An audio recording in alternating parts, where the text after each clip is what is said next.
Hi, everyone. Hi, and welcome. My name is Beth Spotswood. I'm Alta's digital editor, and I want to thank you for joining us for episode 16 of Alta Asks Live. This is the digital version of Alta Asks, an author interview series we do here at altaonline.com.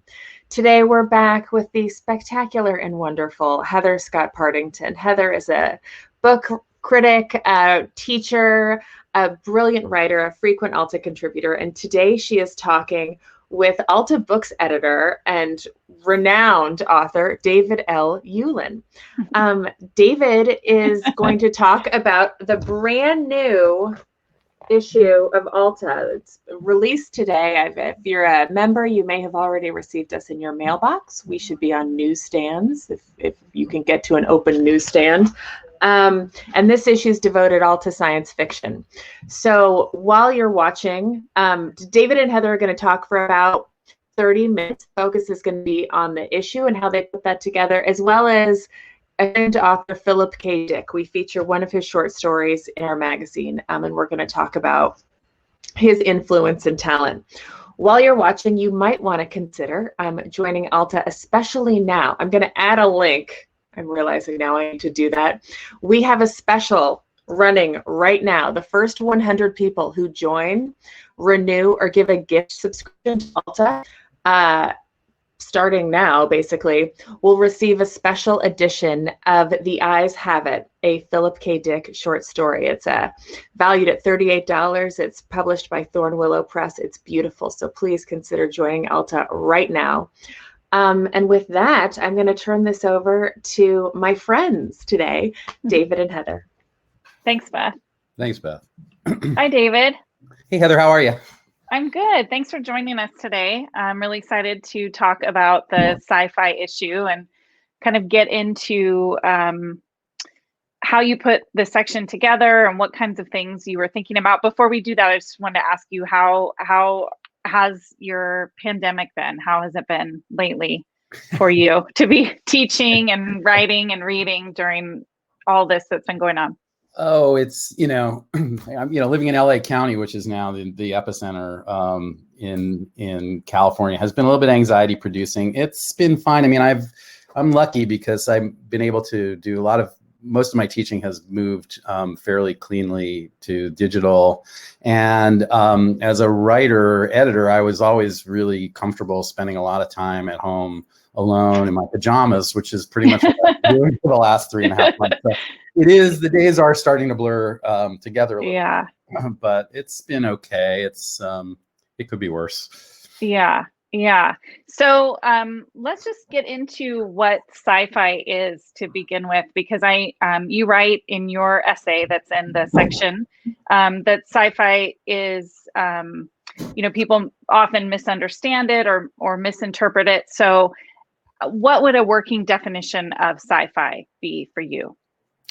It's an interesting question. I think there are a lot of potential working definitions. For me, I would say it's a kind of imaginary or imagined extrapolation of the present into the future.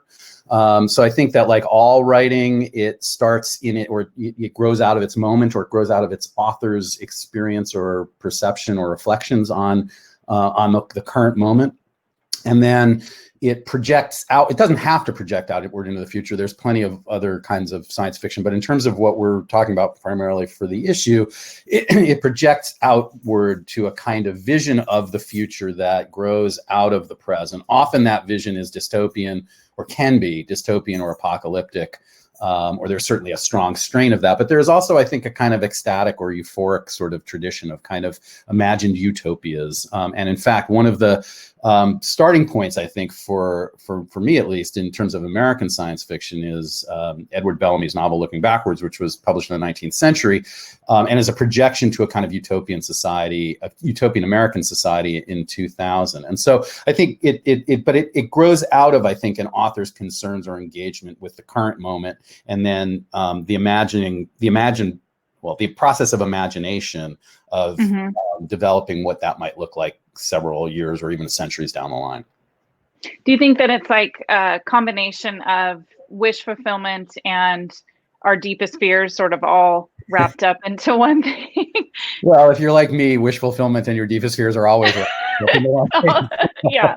I think there can be an element of that, but I also think that there is a kind of, like, as an example, in one of the stories, one of the pieces of fiction that we published in the issue, which is Charlie Jane Anders' story, which is a really wonderful story that was written, was commissioned and written for this issue, is a really, I think, a very sort of hopeful. I hesitate to call it utopian just because I think that word kind of flattens things a bit, but I think it's a very kind of hopeful kind of projection in a lot of ways. And so I don't know that worst case scenario is there. I think it is a kind of response maybe to present tense or present day worst case scenario, but that leads Charlie Jane to think about what a better world would look like. Yeah. Can you just talk about the context for that story just a little bit? Because I think it's a really interesting premise. It's a great premise, right? So it's essentially about, it takes place in San Francisco. It essentially essentially imagines a world in which there are these sort of skins. I think it's kind of like VR, and you can sort of enter into a kind of overlay. You're walking through San Francisco 2020. But you're kind of the technology, the overlay is kind of presenting like San Francisco 1971 or San Francisco like 2071 for that matter. And in the course of the story, without spoiling it for people who haven't read it, that becomes that process gets complicated in all sorts of sort of interesting and ultimately quite connective ways. Yeah. I think that Jonathan Latham's piece is sort of a nice complement to that because it has such a different emotional resonance to it. And I know that he wrote about, there's an author's note with the piece that says that it was something that had been a part of his novel that he felt like he had to, take out, that he had to kill his darling a little bit. But I think it works really well as a standalone piece as well. Was that something that did you work with him in terms of editing that piece, or was that? I mean, we sort of did a very light kind of edit. It was very serendipitous. I reached out to him because, he like I am a long time kind of devotee of the genre, and particularly of the work of Philip K. Dick. And we knew already from the beginning that we were going to try and have a piece by a Dick piece as a kind of center, as a center to the issue. So I reached out to him initially to see if he would want to write an essay or possibly write the introduction, an introduction kind of setting up the Philip K. Dick story. And he wrote me back and said, I'm not writing a lot of nonfiction right now, but it's interesting that you mentioned this. I am kind of moving back to science fiction. His roots, his early novels were very much kind of in the genre, and then he sort of has branched out he's published, endless number of books. So, but he said he was moving back, and he mentioned that there was this chapter that he had been using for readings, but it wasn't going to make the finished book. And were we interested in taking a look at it? And yeah, of course we were interested in taking a look at it. What's interesting about that piece of writing, and I do think of it kind of as a standalone story. I have not read the novel that it was originally part of, hasn't come out yet. It's coming out in the fall, and I haven't seen an early copy of it. But what's interesting about that piece is it really does work as a kind of a standalone, and not only as a standalone, but again, I sort of resist the notion of science fiction as predictive or prescient in any way, except in the sense that all writing can be predictive or prescient if the writers have their antenna up and are paying attention. But Latham's tapping into, that was certainly not written in the spring of 2020 for this issue, but it feels like it was written in the spring of 2020 because he's tapping into all of these questions about social breakdown and collapse and pandemic culture and all these kind of things. So it was just sort of perfect. It was a kind of perfect serendipitous gift from the universe that piece of writing was available, and also that it dovetailed so well with everything we were looking at. Yeah. You're talking a little bit about the Philip K. Dick story. Can you talk about how that particular story came to appear in the magazine and its history? I can talk a bit about that. So this is a story, excuse me, called Beyond the Door. I'm making sure because I'm terrible with titles. So I also have, the issue here. I should just show that. Me too. Anyway, it's an old story first originally published in early 1954 in a science fiction in a science fiction pulp magazine. Dick is an interesting character, or an interesting case in a lot of ways. He was always lived a hand-to-mouth existence. He wrote insane amounts. I mean, there's certain years in the early 60s where he was publishing 5 or 6 novels a year. And he published over 120 short stories during his lifetime. Died in 1982. But over 120 short stories during his lifetime, and this, all part of that churn that often writers face about how are we going to pay the bills? I'll kick out another short story or do whatever. And so so this is one of those early stories. Originally, the idea to publish a piece of writing by Dick grew out of a conversation that we had editorially. I had done a piece in the fall of in the summer of 2019. Where I'd gone to the Philip K. Dick archive at Cal State, at the library, at Cal State Fullerton's library, their special collections. Mm. They have an archive, a lot of correspondence, a lot of kind of proof pages of his books, some unpublished work. There's not a lot of unpublished work there, but there is an unpublished, unfinished novel there called Earthshaker, which I got very interested in when I was doing the research and the reporting on this other piece. And so this is also, remember, at the very beginning of the the beginning of the pandemic, but the beginning of the lockdown. So this is in March. Mm-hmm. And we're having this conversation about how to put the issue together and how to put the section together. We're constrained, obviously, by the fact that nobody can leave their house or get together. So how are we going to figure this out? And I was very interested in taking a look at that piece of writing and seeing if there was something we could pull out. Thanks to the archivist there, Patricia Prestonary is her name, we ended up being able to look at all of the pages of that unfinished novel. There are about 2 or 3 chapters of it, a couple of different drafts. It's interesting on textual grounds, but we don't have to talk about that right now. There's some great writing in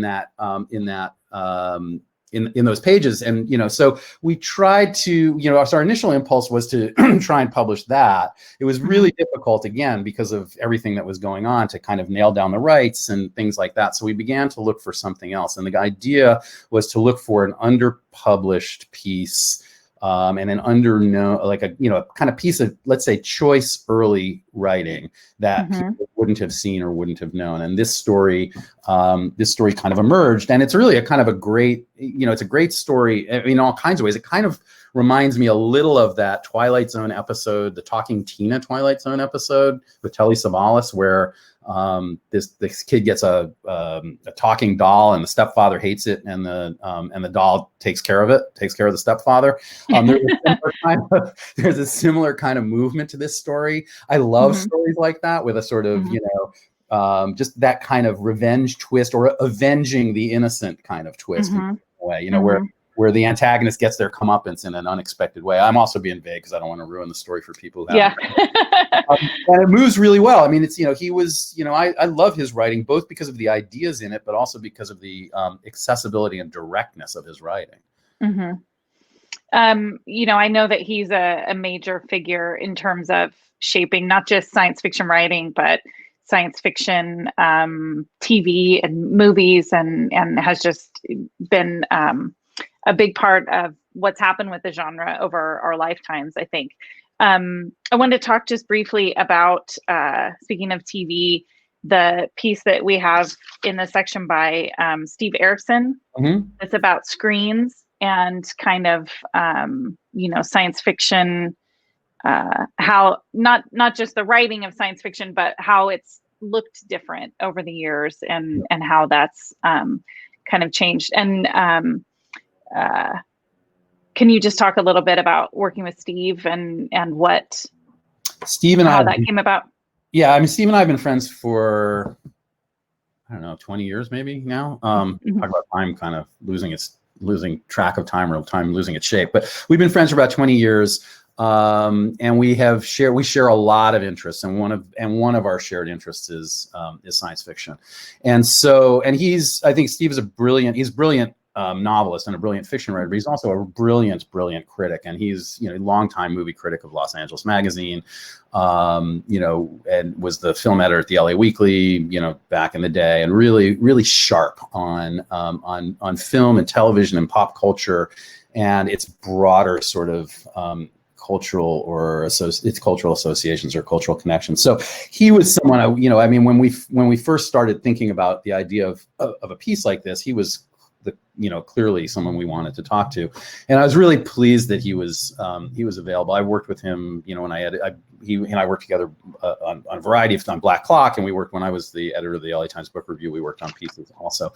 So basically, with a writer like that, you kind of let them go. You sort of have a conversation at the beginning and kind of get a sense of what they're thinking about, and you sort of give a kind of little bit of shape to what the issue is going to look like, and then you see what happens. And I think that one of the things that's really remarkable about that piece and really grabbed me from the first couple of sentences is how personal it is. It's not a personal essay, but it is very much a critical essay. But Steve is walking a line that I, not both, even all three ways, as a reader, as a writer, and as an editor, find really, really compelling, which is the essay that kind of conflates the personal and the critical. He's giving really sharp, incisive, critical assessments and nuances about sort of science fiction on screen, but at the same time he's putting it through the filter of his own experiences of those films, and how his own experiences of those films in the genre help kind of shape his sensibility. And I think that's what that's what sets, I think, a lot of these pieces apart, is that they're not just the kind of standard the standard takes you would expect. We're getting a real sense of engagement and creativity on the part of the writers, and I think that's what makes the whole section really sing. Yeah, I'm thinking also of Annalee Newitz's piece that she wrote about Utopias too, as kind of that same sensibility to it. Do you think that? So I'm thinking so much of Twitter and news that we're so heavily invested in the lives of authors now, and and also there are these fandoms for things like science fiction that are kind of almost bigger than stories themselves. Do you think that the genre is becoming responsive to that, or do you think that it's still, that it's just about one author sitting down telling their individual story, or do you think that that's changing what happens with genres like sci-fi? You mean in terms of people sort of responding to the conversation and pushing their work in a direction because of what kind of conversations they're having on, say, social media? Yeah, social media or pressure from fans. I'm thinking of, there are conventions for things now, and that there are whole worlds that are built out of, sci-fi in particular. It seems like, that there are just these communities that are built around things like that. And I just wondered if you thought that, sci-fi, that affects the kind of things that are being written, or if it's still, independent of that. I think it's probably a little bit of both. I mean, I think also, like with YA and with mysteries as well, there are definitely series, right? There definitely is a kind of there are series of books, trilogies, or even more. And I think that when you're writing in a series, and I don't mean that's all of it, but there are definitely those kinds of projects. And when you're writing in a series, you as a writer, or I have to say, I imagine, because I've never written a series, I imagine you're in more direct conversation on some level with your readership. Your readership's reading book one of that series, and then has this kind of set of expectations, or may have a set of expectations for what follows. So I think that's part of it. I also think that, I think the idea of the community and the community response, I don't know the extent to which it's influencing writers either to work on a specific sort of narrative or set of narratives, or not to work on those narratives. But I do think that one of the great things across the board, whether in, and I actually don't even make this distinction, but just to use the word since we all know it, both in the world of genre fiction and outside of the world of genre fiction, all literature is genre literature of some point, of some sort or another. That conversation that we're having publicly and often in real time about what this work means and how it hits us and what our response to it is as readers, right? Engaging writers directly. I feel as a writer, engaging with readers through those mediums is incredibly useful, incredibly profound, just to kind of get a sense. We're not just writing in a vacuum. I don't think we ever were. And certainly not in forms like science fiction, which was originally conceived of. It originally was not thought to have, except by its practitioners, any kind of artistic merit. I mean, when I was a kid reading science fiction, my mother would always be like, read a real book. And I was like, I don't know. Cover, it looks like a real book to me. So there is that sense of conversation, I think, is really, really powerful and really important, both, for everybody, for the readers, certainly, but I think also for the writers. What are some of your favorite, I know you mentioned a whole bunch of books in your essay. What are some of your favorite science fiction books and authors? Well, I mean, I think, for me, you can't even have this conversation certainly you can't have this conversation for me without talking about Philip K. Dick. Since he's on the table, we'll just put him there. You can't have this conversation for me without talking about Ursula K. Le Guin. You can't have this conversation without talking about Samuel Delany, New York writer. I'm a huge devotee of the work of a now dead writer named Thomas Disch. Harlan Ellison is another one, Octavia Butler. Charlie Jane Anders. I think, these are writers, all of whom I can almost track a kind of a lineage between them. I think, some of the earlier writers, some of, Ray Bradbury, for instance, who I think the early work is really, really remarkable. But I think at the risk of being apostate, I think after the mid 50s, I kind of lose a little bit of interest. But Fahrenheit, Illustrated Man, those books are really, Martian Chronicles, those books are really kind of astonishing. And, I also love, the kind of classics. I love the Foundation trilogy. That was stuff I grew up on, the Foundation trilogy. Robert Silverberg's, Dying Inside, which I think I talked about a little bit in my essay, which is a book about a precog who loses his ability to read minds. And it's really a book about kind of loss and aging and the loss of one's gifts in some way. It's a beautiful, beautiful, tragic book. And so I like those books that kind of blur those genre lines, that become kind of science fiction social novels in some way. Latham's science fiction novels also, I think, are quite wonderful. To people who would say, "Oh, I'm not a huge science fiction fan." I know that you write about this a lot too, that there are so many familiar elements of things that are human and emotion and things like that. But what would you say to somebody who says, that's not a genre that I'm familiar with, or that's not a genre that I'm used to reading? What would be your I know that you believe that genre is a construct anyway, and that it's But where would you suggest they start, or what would you suggest that they look for as they look to science fiction? I would suggest the same thing I would suggest about any genre, which is, what are you interested in? For instance, as I said, when I was a kid, I started reading this stuff when I was like 8, 9 years old. So I was reading a lot of space opera stuff as a little kid, because I was almost 8 when we landed on the moon. I was deeply obsessed with NASA and the Apollo thing. So the space opera thing was built for me as a kid. And as I got older and started reading more adult fiction, I'm not just necessarily adult science fiction, but adult fiction in general, I got really interested in character and human dynamics. And so it was less about the sort of, pyrotechnic aspects of science fiction than imagining what human life would be like in that future, let's say, or in that alternate reality. And for me, one of the things that got me really interested was this whole question of the multiverse and alternate universes and things that could happen. There's this amazing series I read in high school by Roger Zelazny, who actually collaborated with Dick on a novel called Deus Irae that came out in 1976.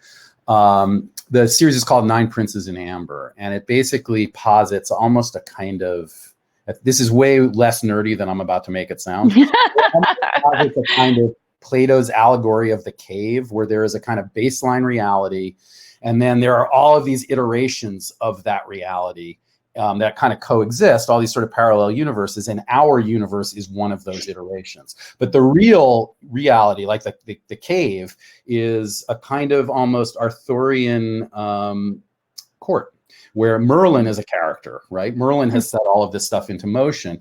And it's about a king, and the 9 princes are his 9 sons, who are all sort of maneuvering their way and chasing each other through these multiple universes as they kind of go through palace intrigue. So those books I love, partly because it was this series. There were 5 of them. Later went on and wrote, I think, another 5 more. But there were 5 of them, so it wasn't like you'd read one and then you were done. There was something else. And secondly, because of the kind of, I was familiar with those dynamics from all sorts of stories, from sword and sorcery stuff, from reading the Knights of the Round Table, just from family, from reading about family dynamics and how siblings operate with each other. And so that sense of the reality, the human reality interposed on that kind of fantastic or phantasmagorical setting, I think is really important. So all I would say is think about what kinds of things you're interested in and look for the human drama is, as always, what makes the work interesting. You can world build as much as you want, but if you don't have believable characters that readers have a stake in moving through that built world, then the story will not stand up. Yeah, great. Well, where can people find you online if they'd like to keep up with your angry rants about things? Oh yeah, you can find me on Twitter ranting, pretty much, I don't know, several times an hour. Whenever, you can always tell how the writing is going, because when the writing is going well, the tweeting expands. And in your most recent book, make sure you give that a mention as well. Okay, so the most recent book is the first volume of the 3-volume collected works of Joan Didion that I'm editing for Library of America, and I am actually right now working on the notes for volume 2, which is her work of the 80s and 90s, the 5 books of the 80s and 90s, and that will be out in the spring of 2021. So I'm in the process of finishing the notes now. Great. And people can find the first book on Bookshoporg, where they can support a local bookseller as well. Absolutely. We're going to have... Please support local booksellers. Yes. Thank you so much. I appreciate it. It's always fun to get to chat. And we're going to have Beth come back with some questions. Thanks, Heather. I really appreciate it. Mm-hmm. We are going to have Beth come back if she can figure out the video component. She has. She's a disembodied voice. It's sci-fi. Okay, so we've got a couple of questions for you, David. Are there any unpublished Philip K. Dick novels or short stories that we might see come out as books are sold to movie studios? It's an excellent question. I don't know the answer completely. My supposition is there are probably not many. He died in 1982, so that's a long time ago, 38 years. And in that span of time, the estate has released a ton of work that was either unpublished or underpublished or uncollected, including a run of novels. There were a bunch of novels he wrote while he was writing the science fiction that he considered to be quote unquote literary novels. That almost only one of which, Confessions of a Crap Artist, was published during his lifetime. And so a lot of those books have come out. The Library of America did a kind of a series of 3 volumes of his work that Latham actually edited. There have been a lot of film adaptations. I expect there will be more film adaptations because the film adaptations have been pretty successful. But as far as the unpublished work, there isn't that much, and that's why that's one of the reasons I remain really interested in that unfinished and unpublished manuscript that's sitting at Fullerton. All right, another question from James. James, an Alta Asks live regular. Thanks, James. I'm interested in Philip K. Dick's relationship with the former Episcopal Bishop of Northern California, James Pike. You seem to know where this is going. I do.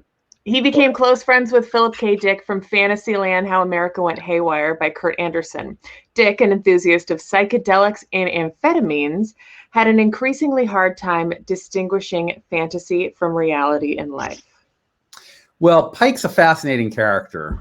He's also, interestingly enough, a Didion character. Didion writes about him in the White Album. But Pike was the bishop who ended up, out in dying out in the desert. And Dick he's portrayed in Transmigration of Timothy Archer, which is one of the last novels, one of that final trilogy that Dick wrote at the end of his life. He's portrayed in the Transmigration of Timothy Archer. I mean, the character of Timothy Archer is based on Pike. Dick is a fascinating character. I mean, Dick's sort of relationship with kind of, let's say, religious mysticism as opposed to or in conjunction with chemically induced mysticism is a really interesting one. For those who don't know the story, in early 1974, February and March of 1974, he either had a mystical, a true mystical experience in which he saw the facade of, or let's call what the Hindus call Maya. He saw the facade of the world fall away and saw the real world underneath, and had this vision that we in fact were really living in the 1st century AD, and everything else was kind of like the Matrix. And saw the face of God, or claimed to have seen the face of God, and then spent the rest of his life trying to write his way out of that experience. This project called the Exegesis ended up being about 2 million words. Dick worked on it over the last 8 years of his life while he was continuing to write novels, and a bunch of it, like a 1,000-page excerpt, was published about 10 or so years ago. It's a fascinating question. One of the great sort of revelations that Dick presents, not in there, but in his novel Scanner Darkly, where a character has a similar experience, is that seeing God is not necessarily a good thing. Because if you actually see God's face, and it's real, it's not like some hallucination, and then that vision disappears, you have to go back to your life, and you have to take out the trash, and you got to feed the dog, and you got to go to work. And the fact that you've had this mystical experience of the universe means nothing in terms of your daily life. So it's actually more depressing in some way than if you just didn't have to apprehend the mystery. And so that aspect of him is really fascinating. And I think that that's why he was fascinated with Pike, because Pike was similarly a kind of psychic and mystical explorer, although obviously much different and in many ways coming from a much more established position. But the whole kind of quasi-religious mystical aspect of Dick is one we could talk for like another 4 hours about. That. It's really interesting. I mean, I right now I just have a lot to process from that answer. Welcome to what it's like inside my head for a minute. So people are asking for more David Ulin. They want to hear you talk for an hour about Joan Didion, which I have heard David talk for an hour about Joan Didion. It's great. But for now, we have time. We don't have time for one more question, but I think it's a really great question that pertains to this issue, so I'm doing it. Good. California has had a huge impact on science fiction, as evidenced by your list of favorites in the magazine. Mm-hmm. Could you tell us about the future of science fiction, California science fiction, where you see it going? It's an excellent question. I'm going to resist the predictive impulse because, again, part of the whole idea, I think, is that I don't think science fiction, it's hard to predict, right? I would expect that we would see a bunch of, I expect a couple of things, and I don't think it's necessarily just California, and we're already seeing this. I think one of the things that's really interesting, particularly in science fiction geared towards younger readers, is that we have seen an immense opening of an immense diversity of writers, an immense sort of diversity of communities and experiences, an immense kind of set of imaginings in some way of communities that reflect back on our own social realities and social anxieties. I think Annalee's essay, which is called Against Apocalypse, is a really excellent kind of primer in that way. It's many other things besides an excellent primer, but she really goes into a lot of what I would consider to be the kind of cutting edge social science fiction, a lot of which is being written by West Coast writers. I also think, and we've seen this beginning, I mean, this isn't really a prediction, this is an extrapolation, but beginning with like Ernest Callenbach and Ecotopia and the work of Ursula K. Le Guin and Kim Stanley Robinson, the kind of climate change science fiction, right? Which is already a big part of West Coast science fiction, but it makes complete sense because here on the West Coast in California, we are on the cutting edge of potential climate apocalypse. So I think that those are the kinds of areas where it's going to go. I think it's less going to be a situation, and we can close with Philip K. Dick in this way.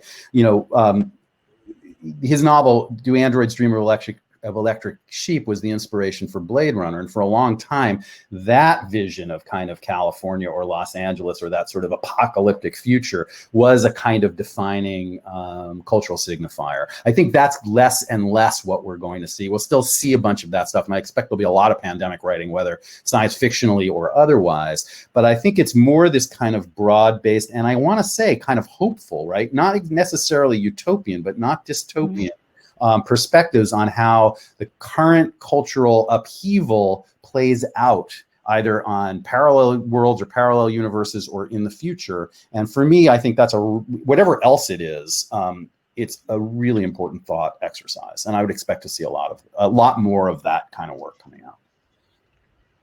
All right. Well, with that, at 1:05, wow, 5 minutes over. I try and never do that. David and Heather, thank you both so much. Thanks to everyone who joined us today at Alta Asks Live. Again, we've been talking about this really exciting and special issue of Alta. And also, please note, this is the first issue that's got this cool, what's the technical word for this, David? Perfect binding. Thank you, a perfect binding. The first 100 people who subscribe, join as members, renew, or give a gift subscription will get a very special copy of a Philip K. Dick story called The Eyes Have It. Join us next week, Wednesday, July 8th at 12:30. Heather's going to be chatting with author and a contributor to this issue as well, Alex Espinosa. So I hope that everyone who's able can tune in then. Otherwise, Heather and David, thank you guys so much. This will be posted, this whole interview will be posted online at Alta Online later today. Thanks, guys. Thank you. Thanks, Heather.